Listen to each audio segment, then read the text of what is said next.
Chapter राजा, किसान और नगर। बेटा अपनी पिछली वीडियो में इस चैप्टर से रिलेटेड मैंने आपको जेम्स प्रिंसेप के बारे में बताया था। 16 महाजनपदों का उल्लेख किया गया था जिनमें मगध सबसे शक्तिशाली था, तो उसके शक्तिशाली होने के हमने कारण जाने थे। फिर मौर्य वंश की जानकारी के शोध पढ़े थे, साथ ही साथ हमने अशोक के धम्म के बारे में पढ़ा था। तो आगे हम इस चैप्टर को कंटिन्यू करेंगे, लेकिन कंटिन्यू करने से पहले बेटा एक जरूरी बात कि अगर आपने हमारे चैनल को अभी तक सब्सक्राइब नहीं किया है तो तुरंत सब्सक्राइब करें। तो चलिए स्टार्ट करते हैं। आज हम पढ़ने जाएंगे बेटा मौर्य प्रशासन। अब हमने पढ़ा था कि मौर्य साम्राज्य बहुत बड़ा था, अफगानिस्तान, बलूचिस्तान, फिर आंध्र प्रदेश और यहाँ कलिंग यानी कि आपका जो उड़ीसा है यहाँ तक साम्राज्य फैला हुआ था। तो उसके लिए प्रशासनिक व्यवस्था भी उतनी ही अच्छी रखी गई होगी।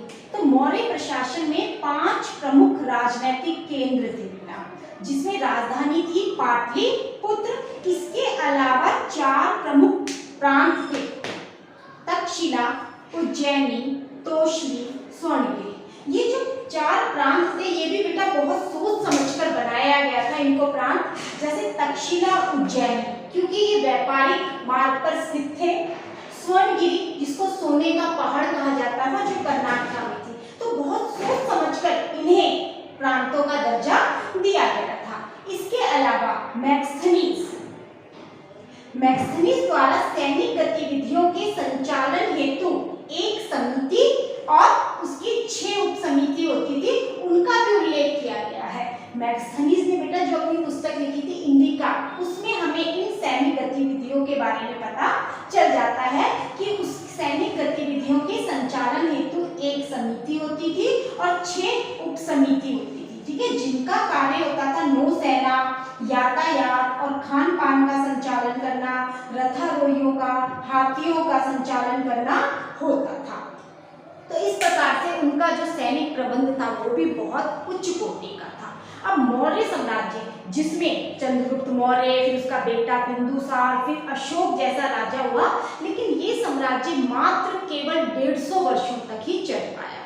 तो इसका क्या कारण था? जैसे कि हमने जाना था कि अशोक ने कलिंग युद्ध के बाद बौद्ध धर्म को अपना लिया था और युद्ध न करने की नीति अपना ली थी, जिसकी वजह से मौर्य साम्राज्य कमजोर पड़ता चला गया था। मात्र 150 वर्षों के बाद ही जाकर समाप्त हो गया था, लेकिन फिर भी मौर्य साम्राज्य हमारे लिए बहुत महत्वपूर्ण है। सबसे बड़ी बात है कि जो मौर्य साम्राज्य था उसकी जो मूर्ति कला है, ठीक है, जैसे कि मैंने आपको बताया था हमारा नेशनल जो एम्बलम है वो हमने अशोक स्तंभ से ही लिया है। तो वहाँ की जो मूर्ति कला है, ठीक है, और इसके अलावा इसमें अशोक जैसा राजा हुआ। अशोक उन राजाओं से अलग था जो अपने नाम के आगे बड़ी बड़ी उपाधियां लगाया करते थे। अशोक बहुत ही परोपकारी था, उसने अपनी प्रजा के लिए जो कुछ किया था, इसीलिए हम मौर्य साम्राज्य को बहुत महत्वपूर्ण मानते हैं। आज के राष्ट्रवादियों के नेताओं के लिए अशोक एक प्रेरणा स्रोत है। अब अगला जो हमारा टॉपिक है बेटा वो है राजधर्म के नवीन सिद्धांत। अब क्योंकि हम इस चैप्टर में पूरा भारत के बारे में पढ़ रहे हैं, तो अब हम देखते हैं कि उस समय दक्षिण में भी चोल, चेर, पांडे जैसे सरदार और सरदारियां थी। ये बहुत ही महत्वपूर्ण राजा हुए वहां पर, चोल वंश, चेर वंश और पांडे वंश। लेकिन दक्षिण भारत के इतिहास को जानने के लिए हमारे पास जो एकमात्र स्रोत है बेटा वो है संगम साहित्य। इस संगम साहित्य के जरिए हम दक्षिण भारत के बारे में बहुत सारी जानकारी प्राप्त कर सकते हैं। अगला टॉपिक है बेटा दैविक राजा। अब जो राजा होते थे वो अपने आप को उच्च प्रतिष्ठा दिलाने के लिए अपने आप को देवताओं से जोड़ लिया करते थे। वैसे भी जनता का अगर समर्थन हासिल करना होता था तो राजा अपने आप को देवताओं से जोड़ लिया करते थे। जैसा कि हम देखेंगे कि कुषाण वंश के जो शासक थे, आपने कनिष्क का नाम सुना होगा जो कुषाण वंश का सबसे शक्तिशाली राजा था। अब ये जो कुषाण वंश के शासक थे इन्होंने अपने आप को दैवीय स्थिति प्रदान करने के लिए क्या क्या किया? जिस तरह उन दिनों देवताओं की बड़ी बड़ी मूर्तियां बनाई जाती थी, ऐसे ही कुषाण वंश के शासकों की हमें बड़ी बड़ी मूर्तियां मिली है। दूसरा देवपुत्र। कुषाण वंश के शासक अपने नाम के आगे देवपुत्र लगाते थे। ऐसा उन्होंने चीनी शासकों से प्रेरित होकर उन्होंने किया होगा। जो चीनी शासक थे बेटा वो अपने नाम के आगे स्वर्गपुत्र लगाते बुलाते थे। तो इन्होंने भी अपने नाम के आगे देवपुत्र लगाना शुरू कर दिया था।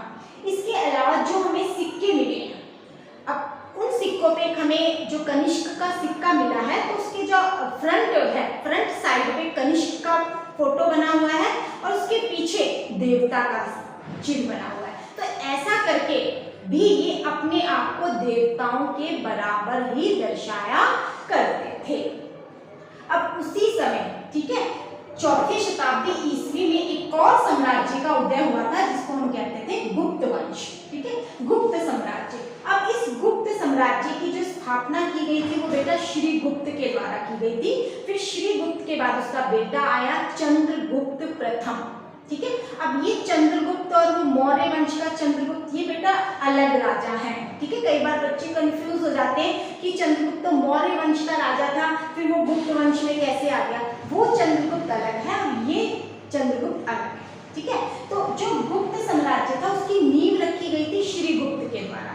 उसका बेटा था जिसका नाम था चंद्रगुप्त प्रथम, उसको चंद्रगुप्त फर्स्ट के नाम से जानते थे। फिर उसका बेटा था समुद्रगुप्त, जिसको भारत का नेपोलियन भी कहा जाता है। फिर उसका बेटा था चंद्रगुप्त सेकंड, चंद्रगुप्त द्वितीय, लेकिन हम उसको जानते हैं चंद्रगुप्त विक्रमादित्य के नाम से भी जानते हैं। तो ये थे गुप्त वंश के राजा। अब हमें कौन से ऐसे स्रोत हैं जिनसे हमें गुप्त वंश के बारे में पता चलता है। तो सबसे पहले है बेटा अभिलेख, ठीक है, दूसरा सिक्के, तीसरा है साहित्य यानी कि लिटरेचर से भी, और सबसे जो इम्पोर्टेंट स्रोत माने जाते हैं वो है प्रशस्तियां। अब प्रशस्तियां क्या होती है बेटा, राजा की प्रशंसा में जो लिखा जा रहा था, चाहे वो कोई लेख हो, कविता हो, जिसको हम प्रशस्ति कहते थे। ऐसी ही एक प्रशस्ति मिली है जिसे हम प्रयाग प्रशस्ति के नाम से जाना जाता है, या फिर हम उसे इलाहाबाद स्तंभ अभिलेख भी कहते हैं। इस प्रयाग प्रशस्ति में समुद्रगुप्त का वर्णन किया गया है, समुद्रगुप्त की प्रशंसा की गई है। और ये जो प्रयाग प्रशस्ति है वो जो समुद्रगुप्त का राजकवि था, ठीक है, उसका नाम था बेटा हरिशेन। तो ये हरिशेन के द्वारा लिखी गई प्रशस्ति है जिससे हमें गुप्त वंश के बारे में पता चलता है। अब आपका अगला टॉपिक है बेटा बदलता हुआ देहात। अब देखिए जो अभिलेख है या जो हमें लिटरेचर साहित्य मिल रहा है उससे तो बेटा हमें राजाओं के बारे में पता चलता है, बड़े बड़े लोगों के बारे में पता चलता है, लेकिन हमें आम लोगों के बारे में कैसे पता चला। उन दिनों जो जातक और पंचतंत्र जैसी कहानियों की पुस्तकें लिखी जा रही थी, पाली भाषा में लिखी गई थी बेटा, इसमें जो किस्से और कहानियां थे उनसे हमें लोगों के बारे में पता चलता है।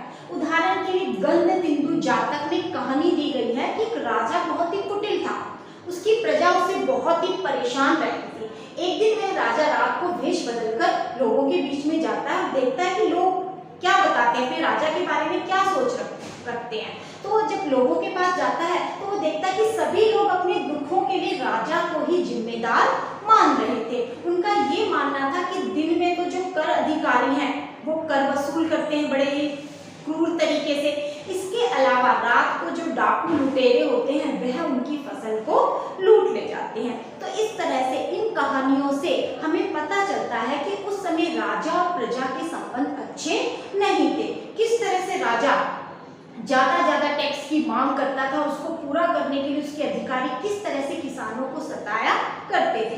लेकिन साथ ही साथ लोगों ने ये भी बताया कि अगर वह कर नहीं दे पाते थे तो वो लोग क्या करते थे, उससे बचने का एक उपाय होता था कि वो लोग जंगलों में भाग जाया करते थे। अब वो क्या रहा था कि जब राजा ज्यादा टैक्स की मांग कर रहा था तो उसको उस टैक्स को चुकाने के लिए लोगों के मन में ये था कि हम अपनी उपज को कैसे बढ़ाएं। तो उन दिनों छठी शताब्दी ईस्वी में हम देखते हैं कि उपज बढ़ाने के भी कुछ नए तरीके अब इस्तेमाल किए जा रहे थे, जैसे लोहे के फाल वाले हलों का प्रयोग। अब तक लकड़ी के हलों का प्रयोग करते थे बेटा, क्योंकि लोहे की खोज नहीं हुई थी। लेकिन हमने पढ़ा कि छठी शताब्दी में जो एक बहुत बड़ा बदलाव आया था वो ये था कि लोहे की खोज हो गई थी और लोहे का प्रयोग दिन ब दिन बढ़ता चला जा रहा था। तो जब लोहे के फाल वाले हलों का प्रयोग किया गया तो जो जमीन को अधिक गहराई से खोद दिया करते थे, तो जिसकी वजह से क्या हो रहा था, अब फसलों का जो पैदावार थी वो बढ़ती चली जा रही थी। और दूसरा था सिंचाई के नए साधन। अब वर्षा पर निर्भर होती थी। अगर वर्षा नहीं आती थी तो हमारी जो खेती होती थी वो चौपट हो जाती थी। लेकिन अब सिंचाई के कुछ नए साधन आ गए थे, जैसे कुआं हो गया, तालाब हो गया, नलकूप हो गया, ठीक है। तो इनका जो प्रयोग किया जाता था सिंचाई के तौर पर, लेकिन इसको या तो राजा के द्वारा बनवाया जाता था या फिर कई लोग मिलकर सामूहिक रूप से इस कार्य को कर लिया करते थे। तो इसका फायदा ये हुआ कि अब हमारी उपज दिन ब दिन बढ़नी शुरू हो गई थी। अगला टॉपिक है बेटा ग्रामीण समाज में विभिन्नताएं। अब देखिए, जब उपज बढ़ाने के ये तरीके इस्तेमाल में लाए गए तो पैदावार तो बढ़ गई थी, लेकिन इससे हमें कृषि समाज में भेद नजर आने लग गया था। यानी कुछ लोग तो बहुत अमीर हो गए थे और कुछ लोग बहुत ही गरीब हो गए थे। अब जैसे गृहपति थे वो छोटे जमींदार होते थे, इसके अलावा बड़े बड़े जमींदार होते थे, ग्राम प्रधान होते थे जो बड़े शक्तिशाली माने जाते थे, जिनका पद भी वंशानुगत होता था। लेकिन कुछ लोगों की स्थिति काफी खराब थी। यही हाल दक्षिण भारत में भी था। हमें दक्षिण भारत में भी हमें ये विभिन्नताएं देखने को मिलती है, जैसे वेल्लालर। अब वेल्लालर बड़े जमींदारों के लिए इस शब्द का प्रयोग किया जाता था और अणिमई दास को कहा जाता था, जिसका उल्लेख संगम साहित्य में किया गया है। तो इस तरह से जहाँ नए नए तरीकों को यूज करके खेती में पैदावार को बढ़ाया तो जा रहा था, लेकिन इसका असर ये हुआ कि समाज में कुछ लोग अमीर और कुछ लोग गरीब होते जा रहे थे। अब हमारा जो अगला टॉपिक है बेटा वो हम करेंगे इसमें भूमि दान। अब हमें बहुत सारे अभिलेख और ताम्रपत्र यानी कॉपर प्लेट मिले हैं जिसमें भूमि दान का भी उल्लेख किया गया है। अब हमने देखा था कि उस समय जो भूमि होती थी, ठीक है, वो हमेशा बेटों को दी जाती थी, बेटियों को नहीं दी जाती थी। लेकिन प्रभावती गुप्त जो कि चंद्रगुप्त द्वितीय की बेटी थी, वो भी जमीन की मालकिन थी। वो उसके पास जमीन थी और उसने जो जमीन भूमि को दान किया उसका भी उल्लेख हमें मिलता है। लेकिन ऐसा एक उदाहरण कोई बिरला ही है, वरना तो हमें ऐसे उदाहरण देखने को नहीं मिलते कि जहां महिलाएं भूमि पर अपना अधिकार रखती हो। लेकिन क्वेश्चन ये आता है कि ये जो भूमि दान था ये क्यों किया जाता होगा। तो भूमि दान करने के बारे में इतिहासकारों की अपनी अलग अलग राय है।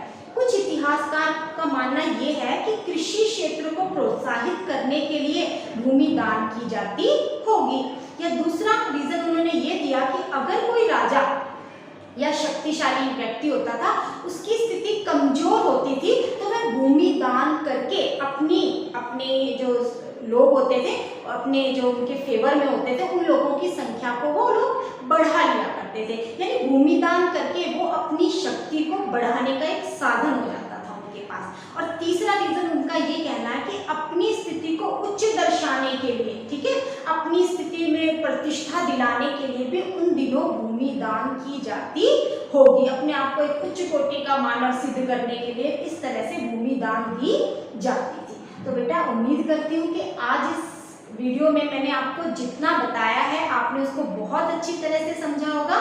तो इंतजार कीजिए इस पार्ट की नेक्स्ट वीडियो का। Thank you.